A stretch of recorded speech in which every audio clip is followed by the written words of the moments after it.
耳仔嘅結構咧，其實就唔係淨係我哋睇到嘅外耳部分喎，仲有咧中耳同埋個內耳嘅。咁外耳啊，梗係我哋嗰個即係耳殼啦，即係好靚嘅耳仔又話靚唔靚咁樣。咁入到去咧，一路經過個耳道咧，去到盡頭就係我哋嘅耳膜啦。咁耳膜咧，其實就係我哋中耳嘅起點嚟嘅。咁喺個耳膜後邊，我哋睇唔到嘅咧，就係一個氣房啦，就係我哋嘅中耳。咁中耳同個鼻係連接咗嘅，有條管嘅，我哋叫做耳咽管啦。咁然後咧喺佢後邊咧，我哋見到一個耳蝸形嘅嘢咧，就係我哋嘅內耳部分，包括埋耳蝸形啦，同埋一啲螺旋結構咧，就係我哋內耳負責平衡嘅。咁今日主要講中耳呢個部分啦。咁中耳仲有咧3個人最細嘅骨喎，係好細好細嘅骨。咁3嚿骨就叫做取骨、針骨同埋燈骨嘅。係有幾細咧？呢3嚿骨我哋最細嘅骨咧叫做燈骨啊，個樣係好似馬燈咧，其實就係騎馬嗰陣時扣住個腳嗰個位嘅。咁咧佢大約係2mm 多少少，好細喎，真係好細啊！係跟住咧，而取骨同埋針骨啊，係咪啊？係啦，咁啊取骨好似個錘咁嘅形狀啦，針骨咧就係一個三角形，咁其實係一種古代嘅工具兵器嚟嘅。係咁呢3個骨就其實3個骨係自己連埋一齊，佢個作用係啲乜嘢？嗱，講呢3個骨咧連埋咗之後咧，就等個耳膜嘅聲咧可以直接傳入我哋嘅內耳嗰度嘅。咁所以佢哋咧其實咧係一個槓桿嚟嘅。係咁黐實咗，如果斷咗嘅話咧，我哋就聽唔到㗎啦。係，即係有嘢浸住佢都聽唔到㗎。係啦，正想問有咩情況會令到呢啲骨嚇，即係移位啊，或者係唔好嘅狀況咧？即係入咗水，所謂浸住咗就係啦。撞擊係咪都會有呢個問題？都會嘅。咁即係引起中耳嘅病咧，其實都好多唔同嘅原因嘅。咁我哋今日傾集中咧，就係講下大部分咧見到其實係中耳炎。炎症咧就係咩咧？就係可以係因為過敏性啦，因為咧有傷風感冒啦，塞咗我哋嘅耳咽管啦，令到積咗液體啦，呢個最常見嘅我哋叫做分泌性中耳炎啦，或者中耳積液嘅問題啦。咁然後咧跟住咧，如果有菌入咗去咧，就會有啲叫急性中耳炎啦。咁咧急性中耳炎咧可以整穿個耳膜，又可能咧有啲病人就譬如食咗藥啊，或者佢自己好返咧。咁佢就未必會穿耳膜，係會有啲紅啊痛嘅感覺。咁頭先我講分泌性中耳炎最常見其實係細路仔嘅，有幾常見咧？如果我哋揾一個3歲嘅細路仔，而家喺街度求其租一個3歲細路仔，佢有30%機會有呢個問題。係，因為流感嘅季節嘅時候咧，高峰期，尤其高峰期中間同埋過後咧，我哋就好見好多分泌性中耳炎嘅。係啊，其實我小朋友都試過中耳炎啦，其實佢又會好痛，但係咧似乎即係感覺因為好普遍啊，即係好似咧定期或者係即刻去見醫生啊、食藥啊或者滴耳仔咧，就已經會好返，係咪唔使咁擔心嘅咧？咁啊係嘅，其實因為大部分嘅呢啲我哋叫急性或者分泌性中耳炎食藥，或者甚至乎唔食藥都會自己好返嘅，有抵抗力就得㗎啦。少部分。咁咧頭先講到啦，會穿咗個耳膜嘅。如果個耳膜穿咗唔好返咧，咁我哋會有啲叫做慢性化膿性中耳炎啦。係，我頭先聽到你講，如果穿咗唔好返，其實穿咗係咪有機會都好返嘅個耳膜？如果穿咗嘅話咧，多數都會好返。係啊。咁咧少數啦，就係會唔好返嘅。咁少數唔好返嘅話咧，剩返落嚟，譬如由頭先講返啦，100個細路仔入邊有30個可能有分泌性中耳炎，但係穿咗個耳膜，然後有唔好返嘅，係少過1個啫。但係所謂嘅唔好得返個耳膜，即係冇修復到咧，係咪嗰邊耳仔就係100%嘅視力嘅聽力受到影響，定還是都唔係咁樣理解嘅？唔係嘅，因為我哋仲有個內耳聽覺嘅，咁所以佢只不過咧係中耳傳聲嗰度傳得唔好啫。咁咧有一啲咧就再差啲嘅，譬如個耳骨又破壞咗啦，又或者咧有一啲叫做膽支瘤型嘅中耳炎，又會除咗耳骨破壞，又會破壞埋裏邊耳仔一啲部分嘅話咧，咁咧佢個聽覺係可以再差啲嘅。如果唔係咧，就有單純穿咗個耳膜咧，譬如我哋睇緊張圖啦，好似咧呢個係一個膽支瘤型啦，就因為咧佢裏邊咧除咗穿咗個耳窿之外咧，佢亦都會發展咗一啲叫做外皮，外皮捲埋咗之後咧，佢就好似粒珍珠咁樣，或者係啲皮屑捲埋咗咁樣。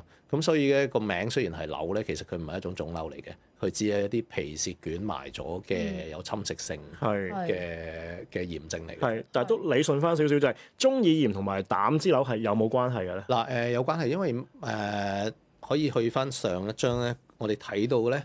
嗰啲叫做耳膜穿孔嘅咧，呢啲咧其實係頭先我講過話嗰啲急性中耳炎個耳膜穿完之後唔好翻會出現嘅情況㗎嘛。咁所以啲窿咧可能有啲大有啲細嘅話，咁但係咧佢哋都未必會發展成為膽脂瘤型中耳炎嘅。係，只係有少部分咧，因為其他啦嗰個耳管功能唔好啦，或者係有一啲我哋叫外皮咧。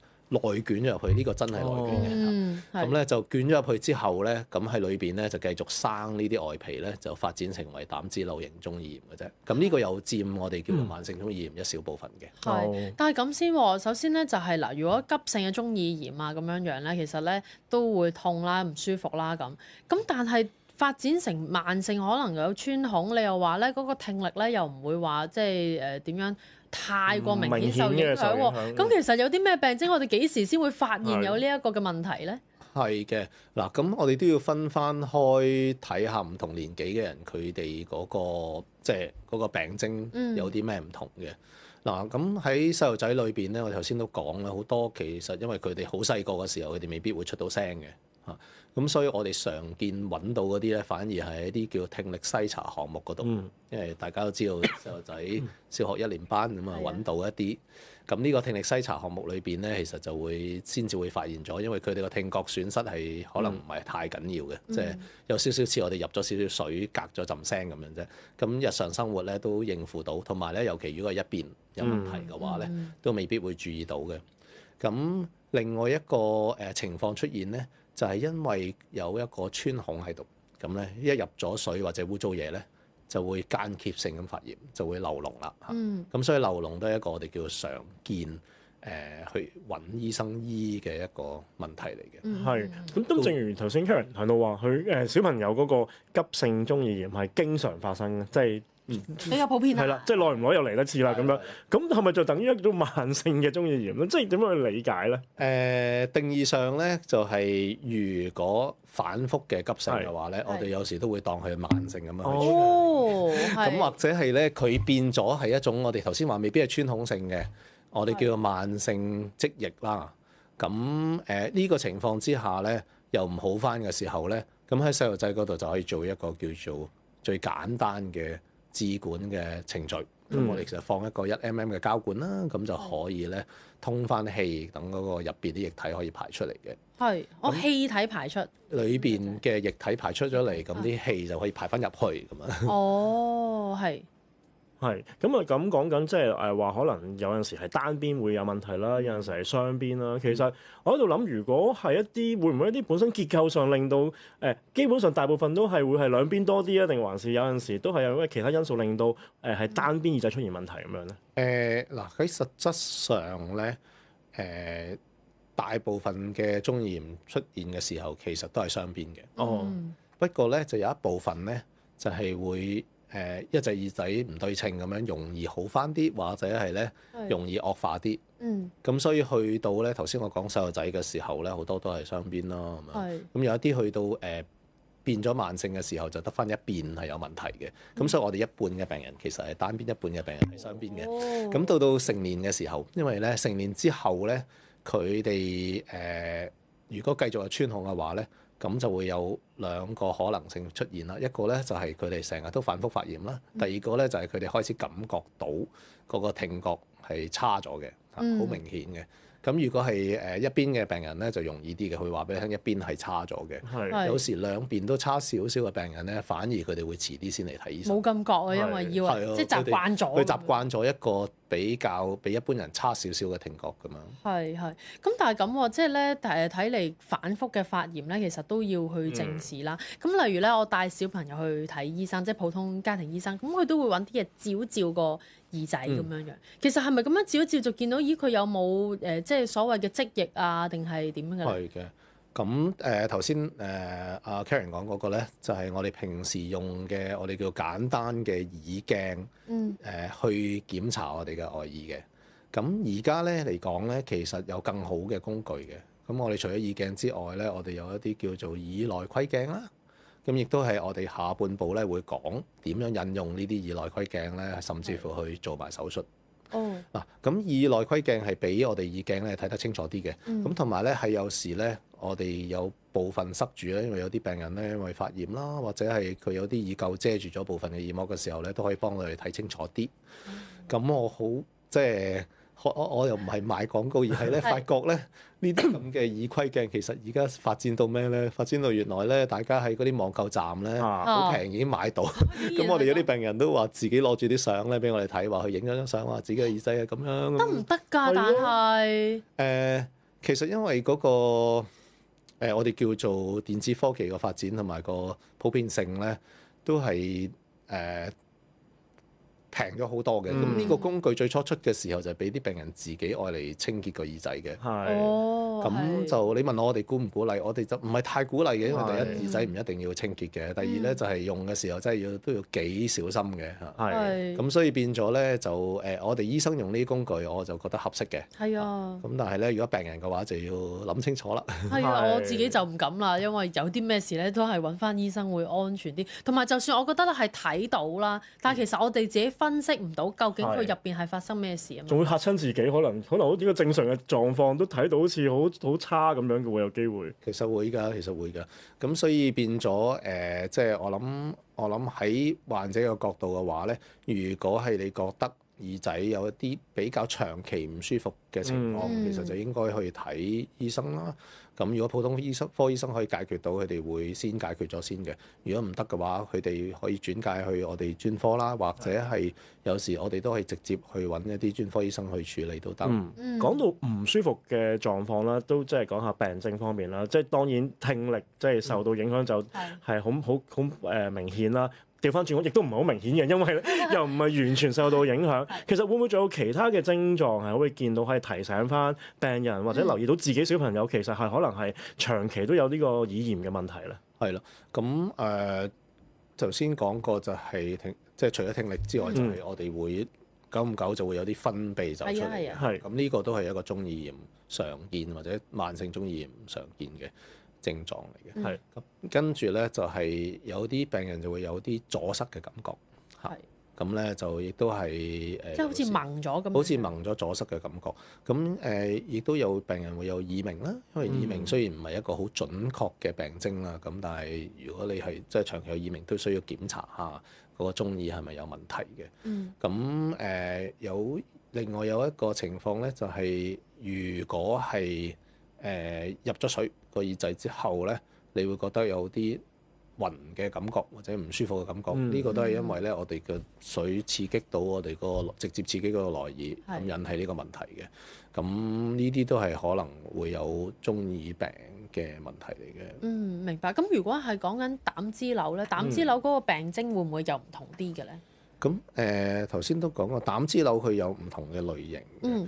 如果佢係有穿孔嘅話咧，就會比較似慢性化膿性中耳炎嗰啲病人咁，即係有分泌，有呢個阻塞感覺，咁同埋咧聽嘢差咗啲。